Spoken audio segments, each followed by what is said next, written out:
I'm Lisa Snyderman, and this is Conversations on Creating to Heal. Today, I'm really happy to be speaking with Texas Tilly Sue in Austin, Texas, a singer-songwriter.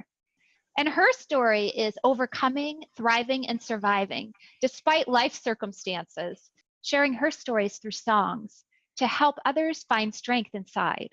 So welcome, Tilly. Hi, thank you, Lisa. I was glad to meet you.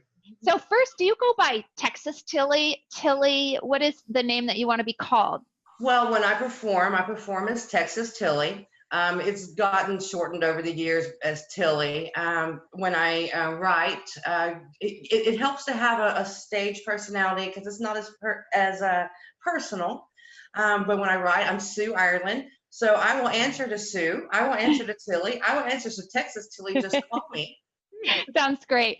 So for people who may not be familiar with your work, can you describe what kind of singer-songwriter you are and if you might have a mission or a purpose for why you're doing what you do? Sure. When I started writing songs, and I started writing songs to heal, probably about couple of years ago, when I first started writing my poetry, my voice came out in a country folk, and so but I've always sang the blues. That's always, but music's always been part of my life. I like all music, but when I perform, my songs are stories, and they have, I love words, and words matter.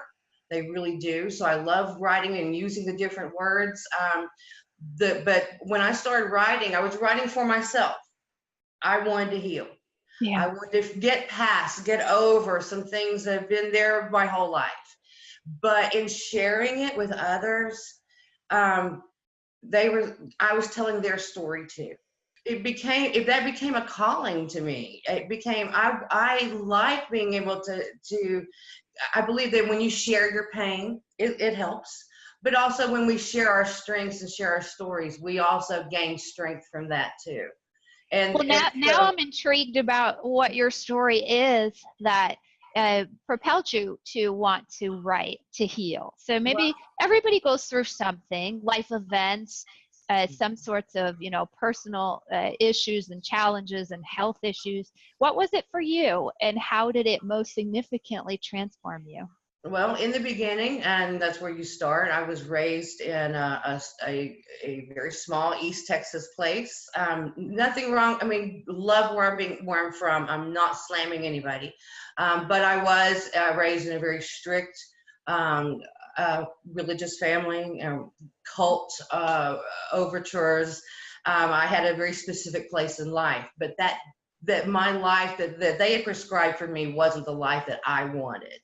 But by leaving that, you also leave your entire support system, your family, your friends, everything is centered around that cult.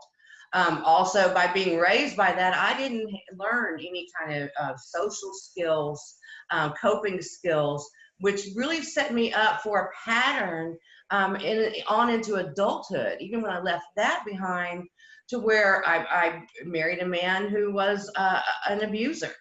Mm. So I overcame that. I became, and we're organisms. If we have a physical problem, it also affects us mentally. It affects us emotionally. I had dealings with that too. I spent through many years in therapy to learn how to think and respond and react appropriately. And just in the whole process of overcoming that, I see that no matter what we've all faced, it all boils down to basic human emotions. We have fears. Everyone feels fears. Everybody feels pain the same way. And my whole quest, I guess, is to be not focusing on the differences, but focusing on those commonalities, and how what I overcame as an abused woman would help someone else who's going through something else in their life. Maybe they have a boss, a bad situation in their job, but how to walk through it and walk through it holding your head high with dignity. Here lately, there's been health issues, but there again, I draw on the strength from everybody around me, and also from putting it down and writing and putting it in music, just it makes it so much better for me.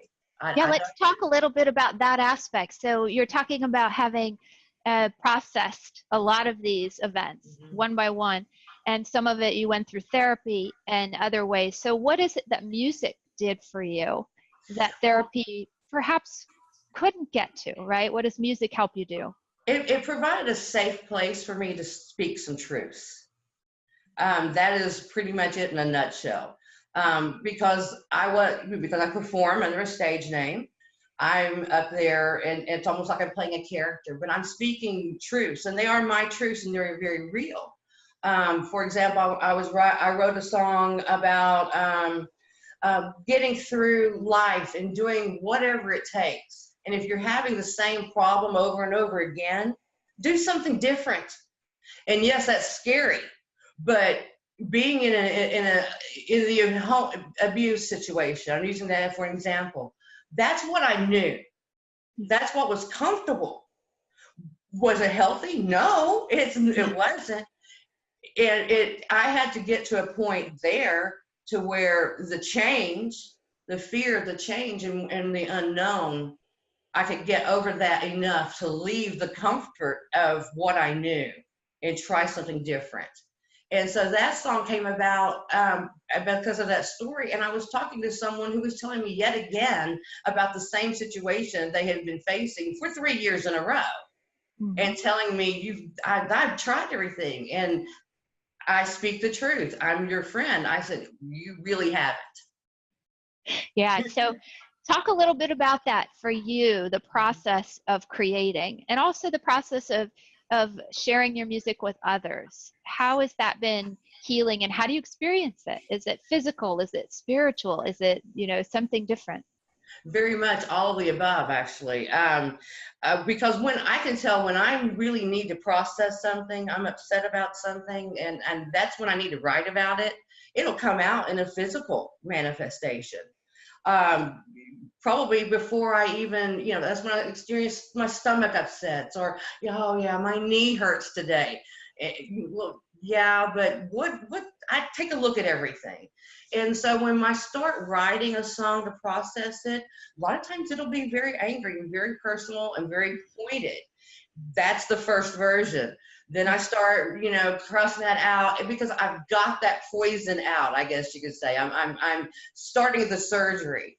And then as I go through the process of editing it and changing it, and it's then I come to that place of peace.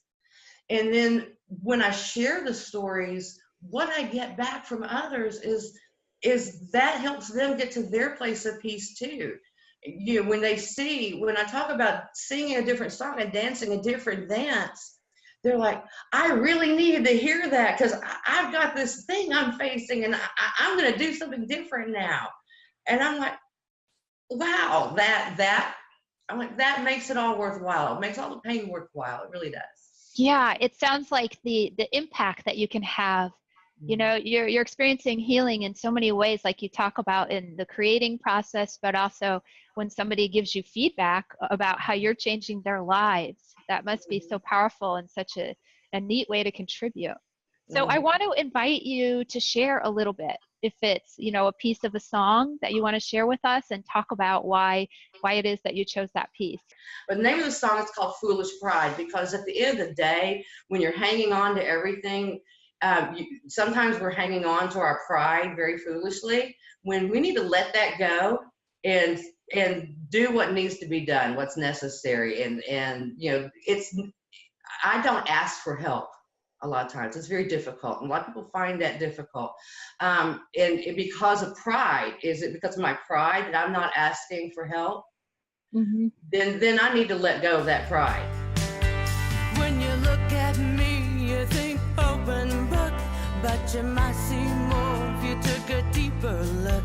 You take a deeper look if I let you inside.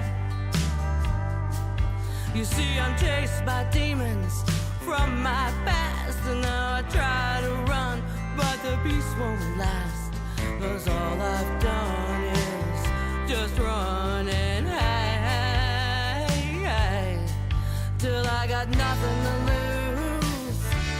except for my pride. Oh yeah, you're gonna fall down, but you gotta get up. Change what you can, accept what you must. Where you've been, what you've done doesn't change who you are inside. It's okay to hang on, but let go of foolish pride. As a songwriter, I think it's great, that you are making people feel and think, and just giving them some additional things that they can help cope with whatever it is that they're dealing with personally. Yeah, I love that you did that. Thank you. So Thank you. before we go, do you perhaps have some life lessons that you want to share with us for people who might be going through something similar, whether it's abuse or other, adversity and hardship? Yeah, just whatever it is, don't, acknowledge your pain. My pain is just as valid. Your pain is valid. Maybe we have different problems. I'm writing a song right now that's inspired by a friend of mine who's going through cancer treatment. At the same time she was going through cancer treatment, I was going through some health issues too. And what I realized is that, yes, our issues were different. And yes, she's facing something very, very serious, but we both were feeling the same fear, we were doing the same things. And well, it's not a contest. We just don't give up. That's just what it is. You just don't give up. Keep going. It is worth it. It will be fine. Reach out for help, and because it's there for you. And that's pretty much it. Face your fears, reach out for help, and don't give up. Don't give up. Yeah. Thank you so much. I appreciate you coming on to Conversations on Creating to Heal. Thank you.